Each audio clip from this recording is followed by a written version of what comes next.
Ever sit down on Monday morning, open up your Microsoft Access database, and you think, what the heck was I working on Friday? Welcome to another Tech Help video brought to you by AccessLearningZone.com. I'm your instructor, Richard Rost.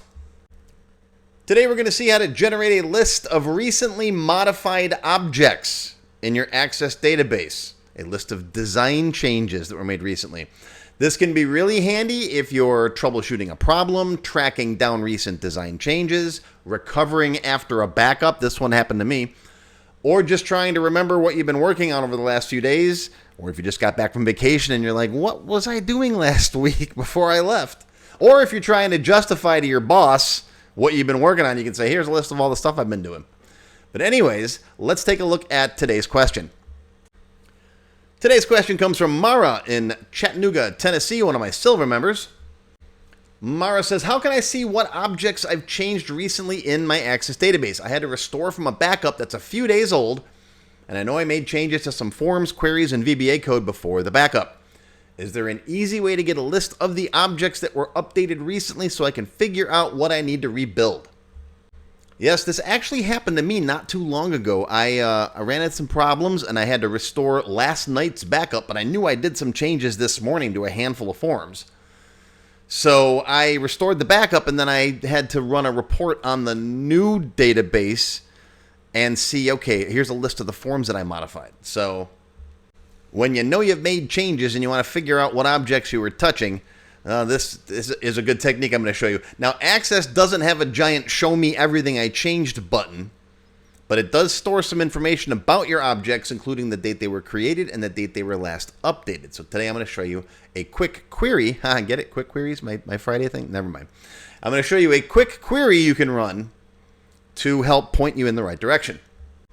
Now, I label this as an expert level video. What do I consider expert? Well, expert is my meat between the bread sandwich of beginner and developer. So we don't need any VBA code for this. But it's a little bit beyond the basics, so we're going to use a little tiny bit of SQL to write a query. So if you're not familiar with SQL at all, go watch this video first. It explains what it is. It's basically a language we can use to talk to the tables in our database. And there's a system table that includes a lot of the information that we need, and that's what we're going to do today. All right, so here I am in my Tech Help free template. This is a free database. You can grab a copy off my website if you want to. Now, in addition to the basic tables that you might build, there are also some hidden and system tables in here that include information about your database itself.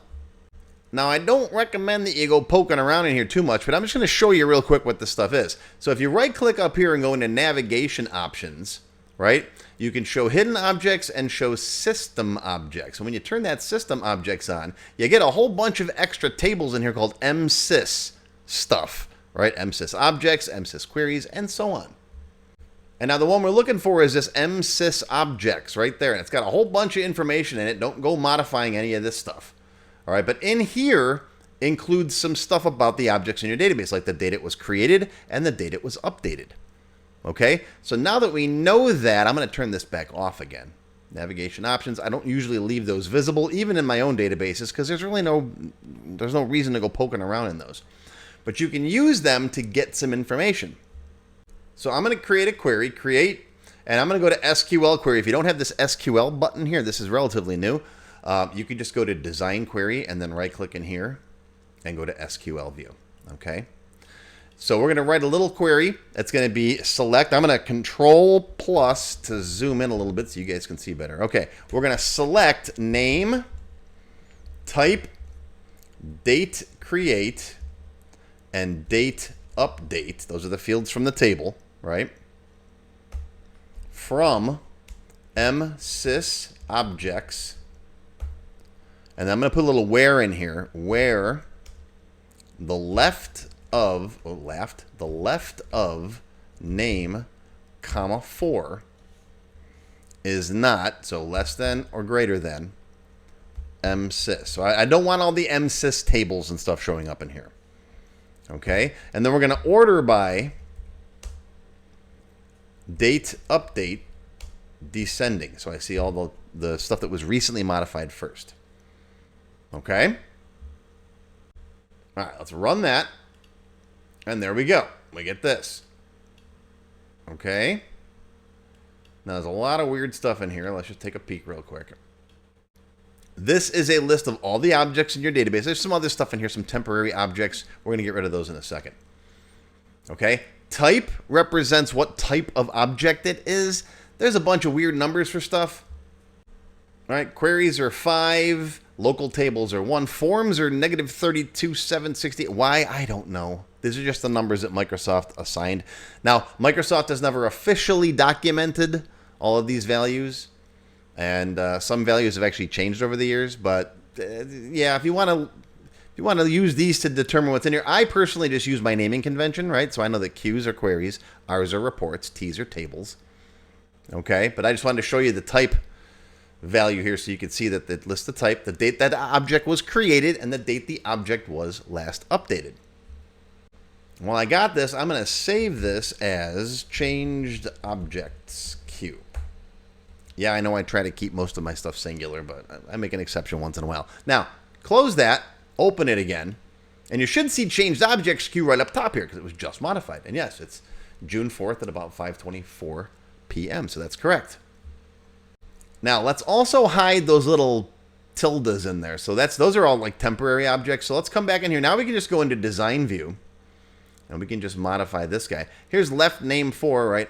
I'll be honest, I'm more comfortable using this than SQL anyways. I love SQL, but I use this a lot more. So now we could just put another one in here, and let's do left of the name, comma, 1. And we'll say that's not going to be equal to the tilde. Okay, and we can turn that off. All right, now when I run it, we shouldn't see all those tildes. Okay, great. Let's resize these, resize this stuff. And honestly, that type isn't doing much for me, so I'm going to hide that too. I just wanted to put that in there to show you. Let's hide you. Okay. That looks a lot better. There we go. Now let's go change something else and see if it updates. Let's go change, how about the order table? The order table, the design of the order table hasn't been changed since 2024.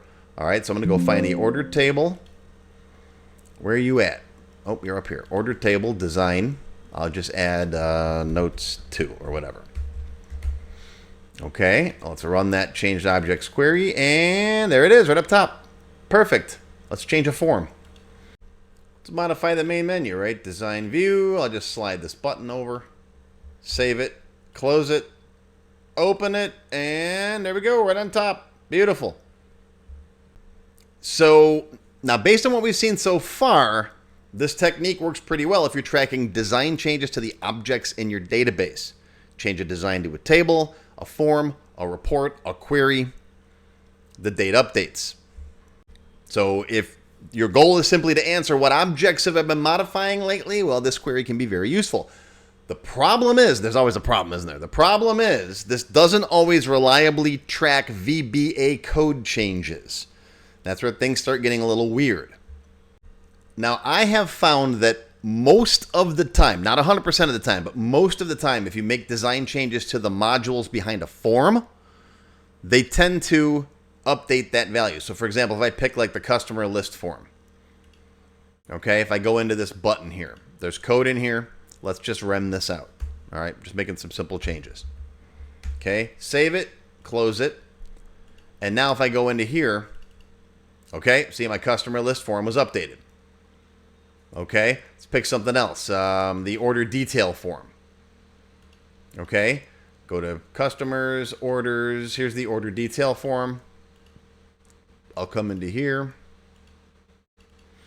I'll put a before. There's a before insert procedure in here. Okay, let's just rem this out. All right, save it, close it, close it, close it, close it. There we go. Close it, close it. All right, change it. Check it. All right. Okay, that worked great. Working good. So most of the time, it catches changes in form modules. But it doesn't always catch system modules. These guys down here. Global mod. Let's see. Where's global mod? Are you in here? There's global mod way down here. 2022. All right. If I come into global mod and make a change in here, let's just rem this out. Okay. Save it. Close it. And run the query. See, it didn't update. Global mod still says 2022. So This technique is pretty reliable for tracking changes to forms queries, reports, and tables. But for your system modules, for these guys, not always. In fact, I'd say most of the time it does not. Okay? And, I mean, this can be important because if you're a developer, a lot of the work you're going to be doing isn't changing forms and tables, it's changing VBA code. I know I spend probably 80% of my time in Access doing that. So while this query trick is a great quick and dirty solution for tracking design changes, it's not something I'd rely on as a complete picture of everything that's been modified in the database. So we need a slightly different approach. So in the extended cut for the members, we're going to go into something a little bit deeper. We're going to look at a better way to read object information directly from Access using VBA. So we'll build our own table of object names, object types, created dates, modified dates, and we'll get a much more complete picture of what's actually been changed in the database. And this will give you an accurate listing of, for example, which modules have been changed and when. So that'll be in the extended cut for the members. Silver members and up get access to all of my extended cut videos. And of course, gold members can download these databases that I build in the Tech Help videos. And everybody gets some free training and everybody's happy. Huzzah. So the big takeaway today is that Access already stores information about when your objects were modified, and a simple query of that MsysObjects table can help you quickly figure out what you've been working on recently. For forms, reports, queries, tables, and most design changes, this works remarkably well. In fact, for most Access users, this query is probably all you'll ever need. If you're trying to remember what you worked on last week, troubleshoot a recent change, or recover after restoring a backup, this will get you the answer in just a few seconds.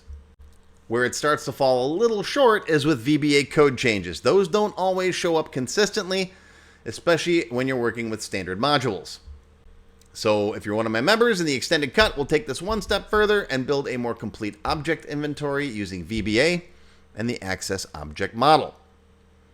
Now, post a comment down below. Let me know how you liked today's video and whether you've ever had to figure out what you changed after stepping away from your database for a few days. But that's going to be your Tech Help video for today, brought to you by AccessLearningZone.com. I hope you learned something. Live long and prosper, my friends. I'll see you next time. And members, I'll see you in the extended cut. If you enjoyed this video, hit that thumbs up button right now and give me a like. Also, be sure to subscribe to my channel, which is completely free. And make sure you click that bell icon and select all to receive notifications whenever I post a new video. If you're new to Microsoft Access, check out my Access Beginner Level 1 course.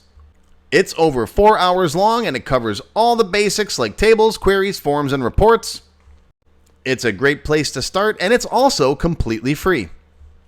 Members of my channel get extended cut videos, sample databases, access to my code vault, and full training classes every month. Click the join button for details. Thanks for watching. I'm Richard Rost with AccessLearningZone.com. Live long and prosper, my friends. I'll see you next time.